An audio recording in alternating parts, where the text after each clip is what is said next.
Okay, now we were on the point number B. Contract which need not be performed. कुठले contract perform करायची गरज नाहीये.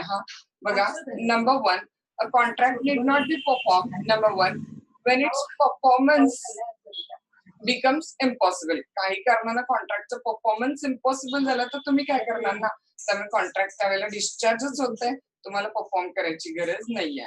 आपण जर जुन्या कॉन्ट्रॅक्टच्या जागी नवीन कॉन्ट्रॅक्ट केलेलं असेल तर मग जुनं कॉन्ट्रॅक्ट तुम्हाला परफॉर्म करायची गरज नाहीये. When parties agree to substitute a new contract for it or rescind or alter it. Number 3 बघा, ज्यावेळेला कॉन्ट्रॅक्ट वॉइडेबल होत आहे आणि पार्टीने एकदा कॉन्ट्रॅक्ट रिसाईन केलं समोरच्या, तर मग तुम्हाला परफॉर्म करायची गरज नाहीये. आणि Prashal is ready to perform our part, पण मी त्यांना ऑपॉर्च्युनिटीज देत नाहीये परफॉर्म करायची, तर त्यावेळेला पण कॉन्ट्रॅक्ट परफॉर्म करायची गरज नाहीये. When the promisee neglect or refuses to afford the promiser reasonable facilities for the performance of a promise, त्यावेळेला पण कॉन्ट्रॅक्ट काय होईल सांगा, तर ऑटोमॅटिकली डिस्चार्ज होईल तिथं. आणि when contract become illegal, last point, त्यावेळेला सुद्धा तुम्हाला